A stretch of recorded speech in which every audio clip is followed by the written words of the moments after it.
Atrial flutter, AFL, is a common abnormal heart rhythm that starts in the atrial chambers of the heart. When it first occurs, it is usually associated with a fast heart rate and is classified as a type of supraventricular tachycardia. Atrial flutter is characterized by a sudden onset, usually, regular abnormal heart rhythm on an electrocardiogram, ECG, in which the heart rate is fast. Symptoms may include a feeling of the heart beating too fast, too hard, or skipping beats, chest discomfort, difficulty breathing, or loss of consciousness. Although this abnormal heart rhythm typically occurs in individuals with cardiovascular disease, e.g. high blood pressure, coronary artery disease, and cardiomyopathy and diabetes mellitus, it may occur spontaneously in people with otherwise normal hearts. It is typically not a stable rhythm, and often degenerates into atrial fibrillation, AF. However, it does rarely persist for months to years. Similar to the abnormal heart rhythm atrial fibrillation, atrial flutter also leads to poor contraction of the atrial chambers of the heart. This leads to pooling of the blood in the heart and can lead to the formation of blood clots in the heart, which pose a significant risk of breaking off and traveling through the bloodstream, resulting in strokes. A supraventricular tachycardia with a ventricular heart rate of 150 beats per minute is suggestive, though not necessarily diagnostic, of atrial flutter. Administration of adenosine in the vein, intravenously, can help medical personnel differentiate between atrial flutter and other forms of supraventricular tachycardia. Immediate treatment of atrial flutter centers on slowing the heart rate with medications such as beta blockers, e.g., metoprolol, or calcium channel blockers, e.g., diltiazem, if the affected person is not having chest pain, has not lost consciousness, and if their blood pressure is normal, known as stable atrial flutter. If the affected person is having chest pain, has lost consciousness, or has low blood pressure, unstable atrial flutter, then an urgent electrical shock to the heart to restore a normal heart rhythm is necessary. Long-term use of blood thinners, e.g., warfarin or apazaban, is an important component of treatment to reduce the risk of blood clot formation in the heart and resultant strokes. Atrial flutter can be treated more definitively with a technique known as catheter ablation. This involves the insertion of a catheter through a vein in the groin, which is followed up to the heart and is used to identify and interrupt the electrical circuit causing the atrial flutter, by creating a small burn and scar. Atrial flutter was first identified as an independent medical condition in 1920 by the British physician Sir Thomas Lewis, 1881–1945, and colleagues. AFL is the second most common pathologic supraventricular tachycardia but occurs at a rate less than 1/10 of the most common supraventricular tachycardia, atrial fibrillation. The overall incidence of AFL has been estimated at 88 cases per 100,000 person-years. The incidence of AFL is significantly lower, 5 cases/100,000 person-years, in those younger than age 50, and is far more common, 587 cases/100,000 person-years, in those over 80 years of age. Signs and symptoms. While atrial flutter can sometimes go unnoticed, its onset is often marked by characteristic sensations of the heart feeling like it is beating too fast or hard. Such sensations usually last until the episode resolves, or until the heart rate is controlled. Atrial flutter is usually well tolerated initially. A high heart rate is for most people just a normal response to exercise. However, people with other underlying heart disease or poor exercise tolerance may rapidly develop symptoms, such as shortness of breath, chest pain, lightheadedness or dizziness, nausea and, in some patients, nervousness and feelings of impending doom. Prolonged atrial flutter with fast heart rates may lead to decompensation with loss of normal heart function, heart failure. This may manifest as exercise intolerance, exertional breathlessness, difficulty breathing at night, or swelling of the legs and/or abdomen.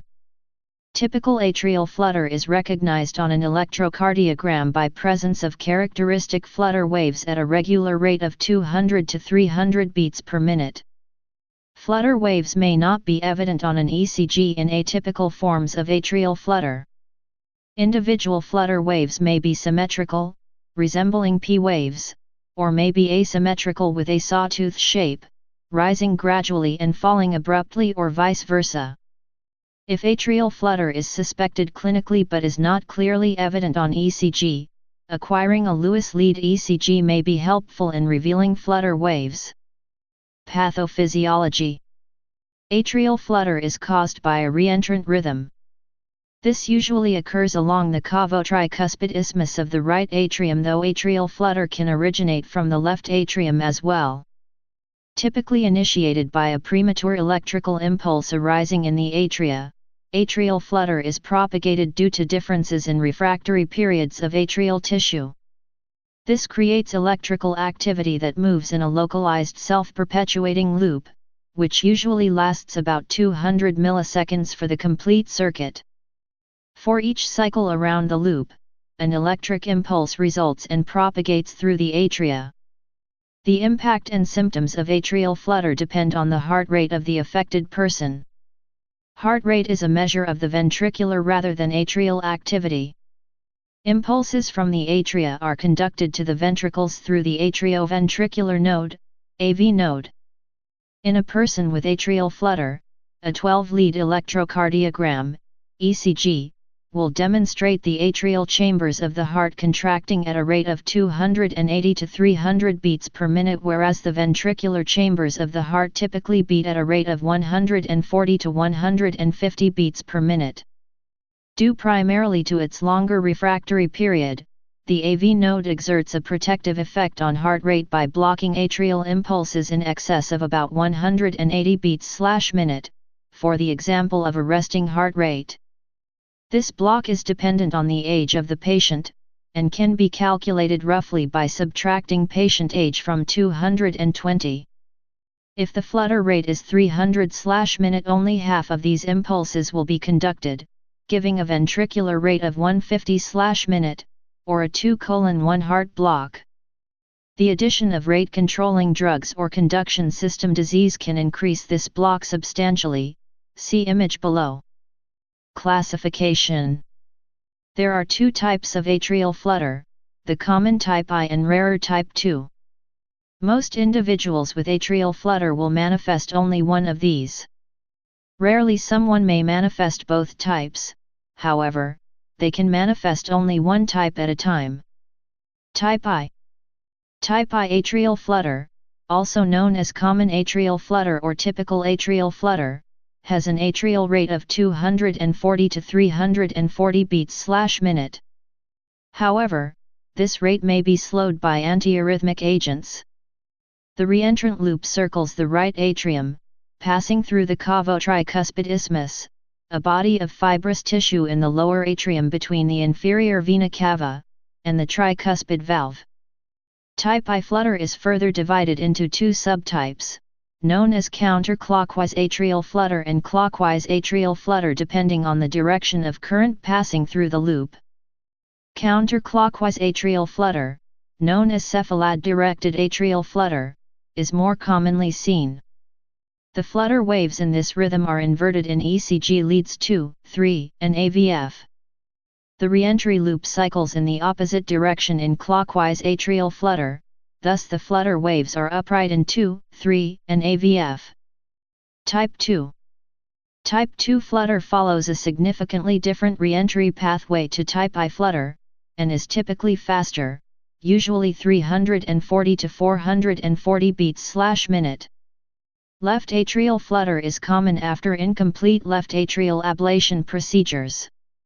Management. In general, atrial flutter should be managed the same as atrial fibrillation.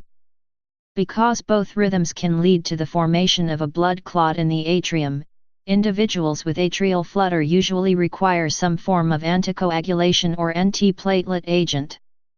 Both rhythms can be associated with dangerously fast heart rates and thus require medication to control the heart rate, such as beta blockers or calcium channel blockers, and or rhythm control, such as ibutylide or doftelide.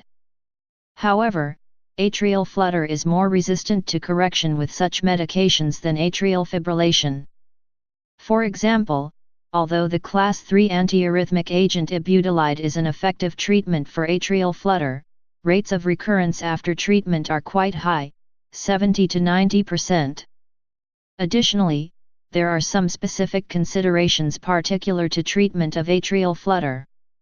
Cardioversion. Atrial flutter is considerably more sensitive to electrical direct current cardioversion than atrial fibrillation, with a shock of only 20 to 50 J commonly being enough to cause a return to sinus rhythm. Exact placement of the pads does not appear important. Ablation.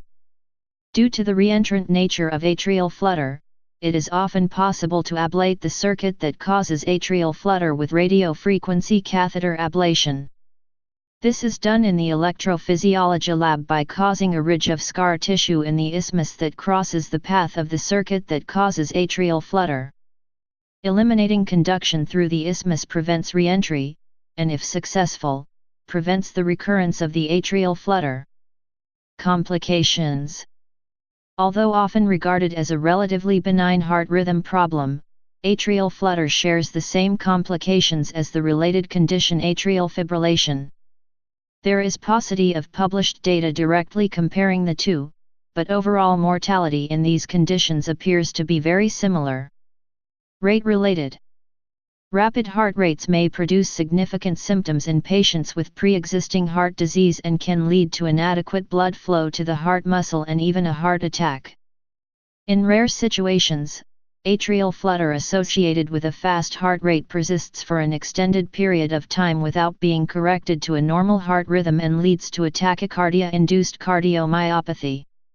Even in individuals with a normal heart, if the heart beats too quickly for a prolonged period of time, this can lead to ventricular decompensation and heart failure. Clot formation. Because there is little if any effective contraction of the atria, there is stasis, pooling, of blood in the atria. Stasis of blood in susceptible individuals can lead to the formation of a thrombus, blood clot, within the heart. A thrombus is most likely to form in the atrial appendages. A blood clot in the left atrial appendage is particularly important as the left side of the heart supplies blood to the entire body through the arteries. Thus, any thrombus material that dislodges from this side of the heart can embolize, break off and travel, to the brain's arteries, with the potentially devastating consequence of a stroke. Thrombus material can, of course, embolize to any other portion of the body, though usually with a less severe outcome. Sudden cardiac death. Sudden death is not directly associated with atrial flutter. However, in individuals with a pre-existing accessory conduction pathway, such as the bundle of Kent and Wolff-Parkinson-White syndrome, the accessory pathway may conduct activity from the atria to the ventricles at a rate that the AV node would usually block. Bypassing the AV node, the atrial rate of 300 beats/minute leads to a ventricular rate of 300 beats/minute, 1:1 conduction. Even if the ventricles are able to sustain a cardiac output at such a high rates, 1:1 flutter with time may degenerate into ventricular fibrillation, causing hemodynamic collapse and death. Please subscribe and thanks for watching.